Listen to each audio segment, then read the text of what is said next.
ჩვენ ვესაუბრებით ევგენი ალექსეისძე ფედოროვს. ევგენი ალექსეისძე რუსეთის არმიის პოლკოვნიკი.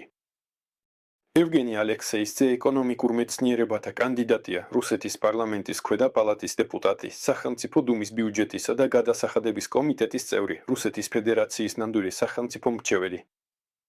ეს ჩვენი პირველი საუბარი არ არის. ჩვენ ერთად ძალიან ბევრი ვიდეო გადავიღეთ დაახლოებით 10-8 წლის წინ. და რატომ მოვედით თქვენთან დღეს 20-25 წლის ივნისში? დიახ, დღეს არის 20-25 წლის ივნისი. იმიტომ, რომ თქვენი პროგნოზების და წინასწარმეტყველებების უმეტესობა სწორად აღმოჩნდა. ყველა არა, ყველა 100%-ით არა, მაგრამ მიუხედავად ამისა, შევადარე იქცე ბევრ სხვა პოლიტიკოს, ზოგიერთ ანალიტიკოს, ლათინურ მოლაპარაკეს. ხო, სხვადასხვა ადამიანებთან ყველას შევადარე.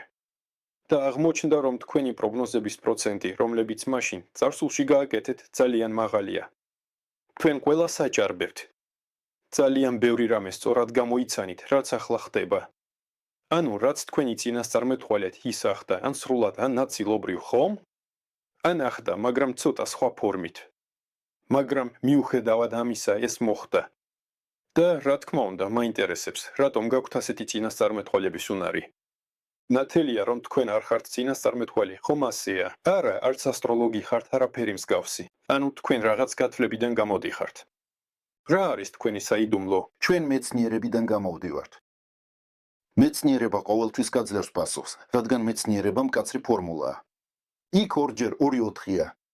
რაც ჩვენ ვიცინასწარმეტყველეთ, არაფერი არ რთული ამაში. ნებისმიერი ადამიანი, რომელიც აითვისებს ამ მეთოდიკას და ჩვენ ამ შემთხვევაში ვეყრდნობით ერებს შორის კონკურენციის მეცნიერების მეთოდიკას, ზოგადად კაცობრიობის ისტორიული ფორმირების პრინციპებს, როგორ ცხოვრობს ადამიანი დედამიწაზე, როგორია ურთიერთობები ადამიანებს, სახელმწიფოებსა და ერებს შორის.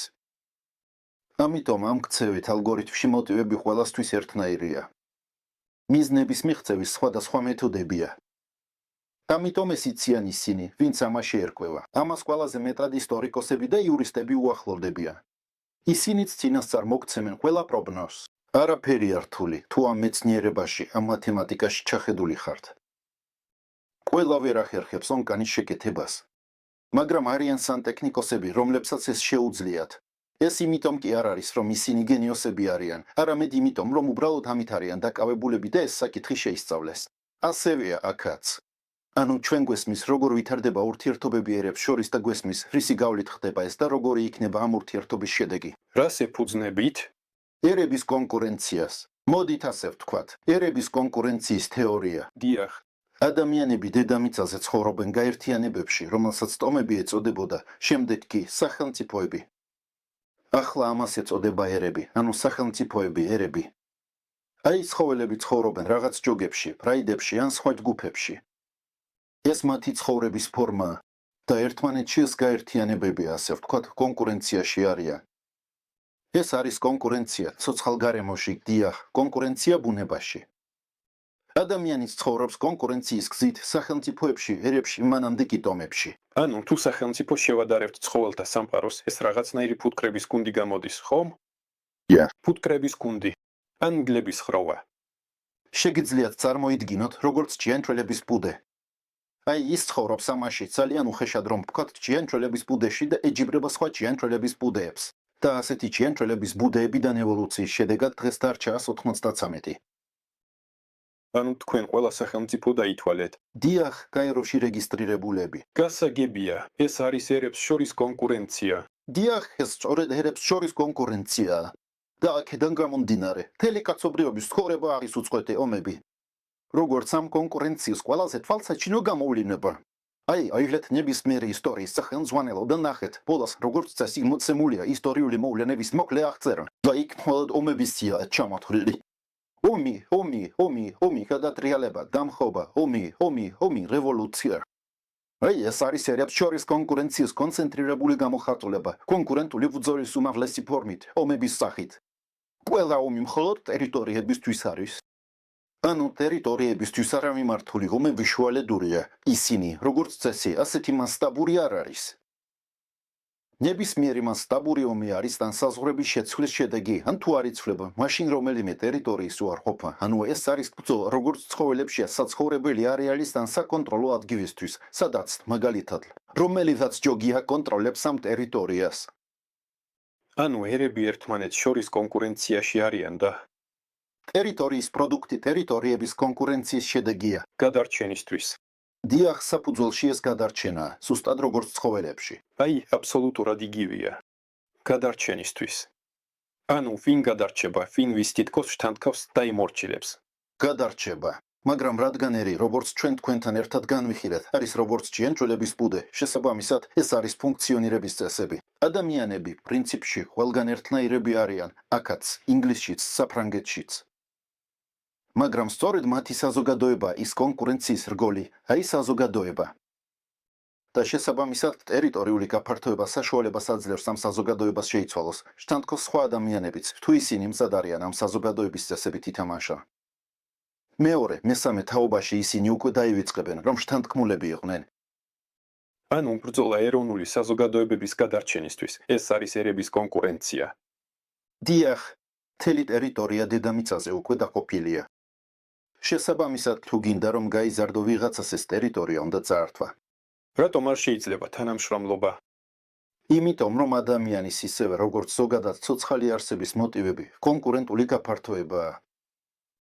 დიახ, ალბათ შეიძლება მგელმა თეორიულად ითანამშრომლოს ცხვართან, წყემსოს ისინი და რძით იკვებოს. მაგრამ ბუნებაში ასე არ ხდება. ეს არის ცხოვრება. ვთქვათ ასე, ღმერთმა ან ვიღაცამ ცხოვრება ზუსტად ისეთი შექმნა, როგორიც არის. ადამიანი, როგორც ცოცხალი არსება, ცოცხალი ბუნების ნაწილია თავისი მიდგომებითა და პრინციპებით, ზუსტად ისე, როგორც ბუნებაშია. twin კი ის ინსტრუმენტია, რომელიც განასხვავებს ადამიანს, როგორც ცოცხალ არსებას, სხვა ცოცხალი არსებებისგან, მაგალითად, ეფხვისგან, მგლისგან და თვისგან. მათაც ხომ აქვთ twin-ი? ეფექტურობის სხვადასხვა დონეა. დიახ, აქვთ ბრჭყალები, კბილები, ურები, მაგრამ აქ კიდევ ძლიერ twin-საც ვხედავთ. მაგრამ მიზნები პრინციპში არ იცვლება, ხომ ასეა. ანუ, დიახ, რისთვისაც ცოცხალი არსებები ცხოვრობენ, იმავესთვის ცხოვრობს ადამიანიც. აი, ამას ვამახვილებ ყურადღებას. გესმით, აი ის, რისთვისაც ყველა ცოცხალი არსება, ადამიანს კი ამ ყველაფერს კულტურული კომპონენტიც ემატება. დიახ, ეს არსებითად ბევრად უფრო მნიშვნელოვანია, რა თქმა უნდა, 1000-ჯერ მეტად, ვიდრე სხვა ცოცხალ არსებებში. მაგრამ პრინციპში ძირითადად ეს არ ცვლის არსსა და მიზანს. ეს ზედნაშენია ზედნაშენის თაბაზისოზე. დიახ, ანუ, თავისთავად ეს მიზანს არ ცვლის. განსაკუთრებით ეს ეხება ერებს შორის კონკურენტულ ბრძოლას. ცალკეული ადამიანისთვის ერის შიგნით შეიძლება იყოს პრივილეგირებული მდგომარეობა. ის შეიძლება იყოს პოეტი, მწერალი. ყველას უყვარს იგი. მაგრამ ეს აძლიერებს კულტურულ კომპონენტს, ხოლო კულტურული კომპონენტი ამაღლებს ერის სტატუსს. და ერის სტატუსის ამაღლება სწორედ ამ ერის კონკურენტულ ბრძოლაზე დადებითად აისახება. ამიტომ ერებს პრინციპში უყვართ თავიანთი, ასე ვთქვათ, კულტურის მოღვაწეები, რადგან გეოპოლიტიკურ და ისტორიულ ჭრილში გამორჩეული კულტურის მოღვაწე ჯარისკაცზე უკეთესად აღწევს ერის დომინირების მიზანს. ანუ ასე ვთქვათ, ისინი სხვადასხვა გზით მიდიან. ჯარისკაცს თავისი ამოცანა აქვს, კულტურის მოღვაწეს თავისი. სხვადასხვა სფეროა. მაგრამ სახელმწიფოსთვის არსებითად ეს ერთიანი სივრცეა საკუთარი გავლენის გასაძლიერებლად. ნებისმიერი დიდი სახელმწიფო, მით უმეტეს იმპერია, როგორც თქვენ თქვით, სახელმწიფოებრიობის შემდეგი ეტაპი, სულს გაფართოება. ეს არის საბაზისო პრინციპი. გაფართოვდი. როცა შენ დაიკავებ შენს ადგილს, სადაც შეგიძლია ფიზიკური საზღვრები დააწესო, მაგალითად, ამ რეგიონში ევრაზიაში აუცილებლად გადახვალ სხვა კონტინენტზე. ეს არის პრინციპი. სხვათა შორის იგივე პრინციპი ჰქონდა საბჭოთა კავშირსაც. საერთოდ რატომ ერეო და მთელ მსოფლიოში რევოლუციებს აწყობდა? ავღანეთში. ზუსტად იგივე პრინციპით. არა მხოლოდ ავღანეთში, არამედ ლათინურ ამერიკაშიც, ყველგან აფრიკაშიც. რადგან ეს არის პრინციპი, ეს არის ადამიანის და ერის კონკურენტული ბრძოლის პრინციპი, გაფართოვდეთ, სანამ სხვები არ შეგაჩერებენ. ანუ შენ გაიზრდები, სანამ ვინმე სხვა ვინც ასევე იზრდება, არ შეგაჩერებს. და სწორედ ეს ამბიციების შეხების მომენტია ახალი საზღვრების წარმოქმნის მიზეზი, რომელიც მსოფლიო ომის განთავების შედეგად ყალიბდება. ახლა ხომ შეგვიძლია ბევრ უცხოელთან ურთიერთობა, რაც ადრე არ იყო. და რა თქმა უნდა, ყველა ნორმალური ადამიანია, დიდად რომ ვთქვათ. ნორმალური გერმანელები, ნორმალური ჰოლანდიელები, ნორმალური ამერიკელები, ჩვეულებრივად ესაუბრები. ისინი შენს მიმართ ბოროტებას არ გისურვებენ. არც მე ვუსურვებ მათ ბოროტებას, დიახ.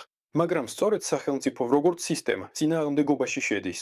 მათ შორის გარკვეული კონკურენტული ბრძოლაა. მარველის გმირები არ მეგობრობენ. დიახ. მაგრამ მაშინ რა ვქნათ თუ ჩვენ ადამიანები ჩვეულებრივად ვურთიერთობთ და ერთმანეთის მიმართ პრეტენზიები არ გვაქვს. ხოლო სახელმწიფოს აქვს პრეტენზიები და ჩვენ სხვადასხვა სახელმწიფოს ვეკუთვნით. რა ვქნათ? ვიცხოვროთ. ამ ცხოვრებაში უნდა ვიცხოვროთ ამ ცხოვრების წესებით. თუ არ გსურთ რომ თქვენს თაობაში კონკრეტული პრობლემები იყოს, მაშინ ადამიანურ საზოგადოებაში უკვე ჩამოყალიბებულია მექანიზმები. აი მაგალითად ბანდიტები. მათაც ხომ აქვთ თავიანთი ურთიერთობის წესები, არა? დიახ, ისინი იქ ერთმანეთს სცემენ, კლავენ, მაგრამ ამასთან ერთად მათ აქვთ გარკვეული წესები. და ამ წესებში მაგალითად ჩამოყალიბებულია ამ წესების რიტუალები. ეს ჩვენ ვუწოდებთ სამართალს. ანუ სამართალამდე არსებობდა რიტუალები, რომლებიც შემდეგ გარდაიქმნა სამართლად, როგორც კონკრეტული მეცნიერება, დოკუმენტები. აი მე იურისტი ვარ, სამართლებრივი დოკუმენტების სახით და ასე შემდეგ. ანუ ბანდიტები ერთმანეთს ებრძვიან. მაგრამ ეს ხომ არ ნიშნავს, რომ ისინი ყოველდღე ერთმანეთს ესვრიან. ეს ნიშნავს, რომ ისინი შეთანხმდებიან. ერთმანეთს ესროლეს, შემდეგ დასხდნენ, დანაკარგები გაითვალისწინეს. გაანალიზეს, რა შეუძლია ერთს, რა შეუძლია მეორეს, ბანდას და შეთანხმდნენ. ამ ქუჩის მხარეს შენ ძარცვავ, ხარკს აგროვებ, ამ მხარეს მე ვძარცვავ ხარკს, ჩიხურებს ვაგროვებ. და მორჩა, ომი დასრულდა. შემდეგ დაგროვდა წინააღმდეგობები. ვიღაცამ მათგან გადაწყვიტა, რომ უკვე მაგარია, მას უკვე არა 500, არამედ 1000 ბანდიტი ჰყავს. და ისევ. ან სხვა სიტყვა. ხო, ან სხვა სიტყვა. ისევ ომი, რომლის შემდეგაც ისევ შეთანხმდნენ. საერთოდ სუსტად ასე მუშაობს კაცობრიობის მექანიზმი, უბრალოდ ამას ახლა სამართალი ჰქვია. ანუ მსოფლიო ომი შეთანხმდნენ. თუ ვსაუბრობთ სამართალზე, ერებს შორის კონკურენციაზე, მის ორგანიზების ფორმაზე სამართლის სახით მიიღებთ პასუხებს, რა უნდა გააკეთოთ ახლა. არა მხოლოდ ის, რას აკეთებდა რომის იმპერია 2000 წლის წინ, არამედ ისიც, რა უნდა გაკეთდეს ახლა. Τι? გესმით, რადგან სისტემა ერთია. ხო, ყველაფერი ერთია. როგორც აღმოჩნდა, ყველაფერი საერთოდ ერთია, ბუნებაშიც, ადამიანებს შორისაც, ბანდიტებს შორისაც და სახელმწიფოებს შორისაც. ყველაფერი ერთია, პრინციპი ყველგან ერთია და ქმედებებიც ყველასთვის ერთნაირია. ამიტომ თუ ამ პრინციპებს იცით, შეგიძლიათ ამ პრინციპებიდან გამომდინარე სტრატეგია შეიმუშაოთ და შედეგიც მიიღოთ.